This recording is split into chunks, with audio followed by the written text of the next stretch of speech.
What's up EFD? On today's Scout Report, we're taking a look at 3 players out of favour at Real Madrid who could be snapped up this summer.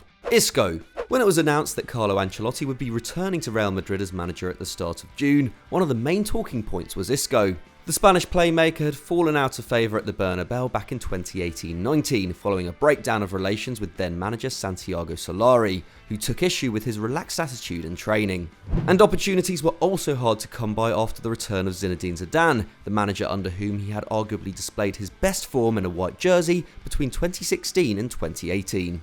Last term, he played just 899 minutes of La Liga action, with 17 of his 25 appearances coming off the bench. Amazingly, the last time he played over 2,000 league minutes in a league campaign was all the way back in 2014-15, Carlo Ancelotti's final season in charge. Isco was the Italian's first signing when he was last hired by Los Blancos in 2013 and was an instant hit, racking up 11 goals and 7 assists in La Liga and the Champions League, very much playing his part in the club's fabled 10th European Cup triumph. So Ancelotti's return led many to believe that Isco was due a career revival in the Spanish capital, but that simply isn't the case. He is not in the manager's plans going into the new season, and with his contract up next summer, the club are apparently willing to part with him for just €15 million. However, he would likely need to take a pay cut, with his current wages understood to be over €200,000 a week.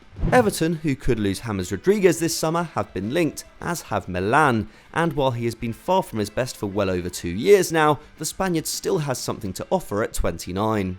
First of all, he is very versatile, capable of playing as a 10 in a more deep-lying creative role or out wide, and this is something that ended up working against him at Real. With Casemiro, Modric and Kroos practically inseparable in midfield, and with the club investing large sums in more direct, pacey wingers in recent years, there had rarely been a consistent place for the former Malaga man in the starting 11. But he would no doubt be useful to a side that is looking to solidify the link between midfield and attack. With his ability to retain possession and pick out the right pass a hallmark of his game, Isco can offer teams more control in the middle of the park as well as vision going forward. His attacking output has decreased in recent seasons, providing just 4 goals and 6 assists across the last 3 campaigns, while his expected goals and assists per 90 has dropped from 0.57 in 2018-19 to 0.31 last term.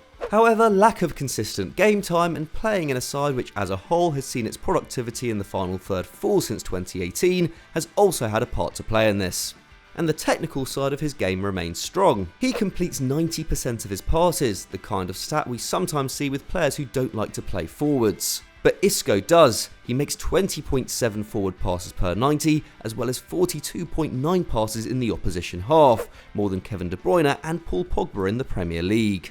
This may be partly down to the fact he featured more against weaker opposition last term, and so was coming up against deeper lying defences more often. Nevertheless, he remains a highly effective tool in build-up, with his 0.7 xG chain per 90, which measures the likelihood of a move a player is involved in resulting in a goal, ranking him 3rd in the Real squad behind Karim Benzema and Fede Valverde.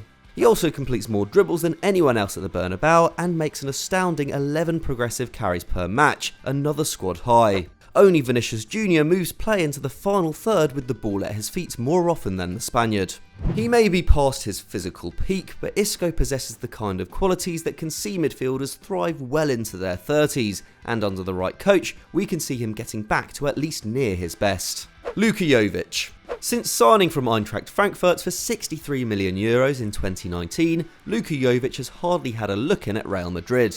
Never really trusted by Zinedine Zidane, he played just 420 minutes of league action in his first campaign, and made just 2 starts last term before being sent on loan back to the German outfit. And despite appearing in 18 of the 19 Bundesliga games he was available for, just 8 of those were starts, and following a brace against a hapless Schalke on his first game back, he scored just twice more, with Adi Hütter's side very much geared towards feeding the excellent Andre Silva.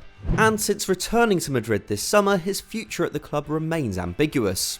The Serbian international recently revealed he has yet to speak to Carlo Ancelotti about his situation, and remains open to the possibility of another loan if it means he gets regular first-team football. And this is surely paramount. At 23, Jovic is at a crucial stage for development as a striker, and considering he's made just 16 starts in the league in Europe across the last 2 campaigns, he is in real danger of stagnating.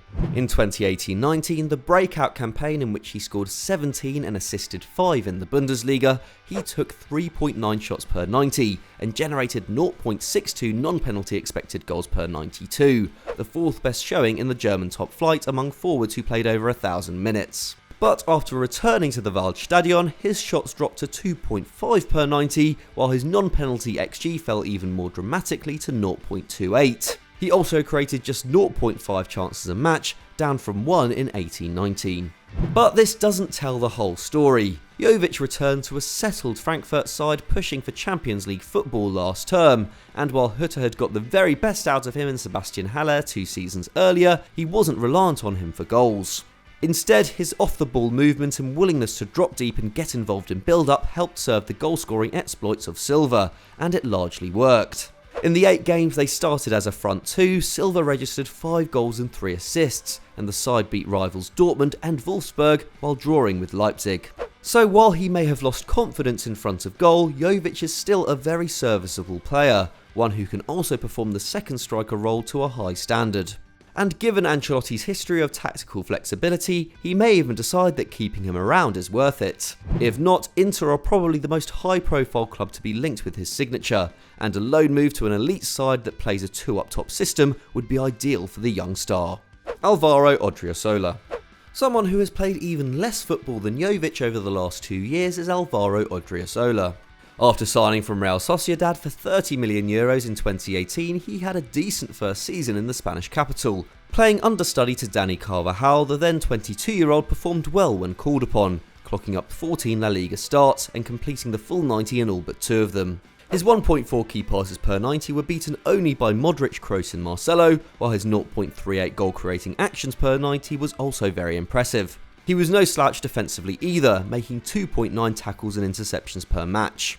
But he's hardly played since then, making just 4 Bundesliga appearances on loan at Bayern Munich in 2019-20, and seeing Lucas Vazquez effectively replace him as second choice last term. Vazquez's excellent performances suggested that Odriozola may not have much of a future at the Bernabeu, despite filling in well at the back end of the campaign following his countryman's ligament tear.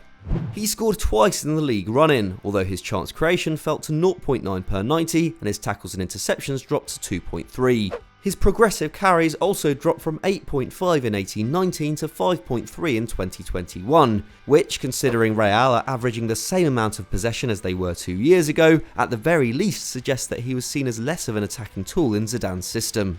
The fact his XG chain stood at 0.22, down from 0.45 in 18-19, backs this up. What's more, the fact Vazquez has signed a new long-term contract this summer means he faces the same tough competition next season. Given he's the youngest of Real's right-backs, you'd think Ancelotti would want to keep hold of him, but despite Odriozola saying he wants to stay and fight for his place, the latest reports suggest he may not be part of the Italians' plans.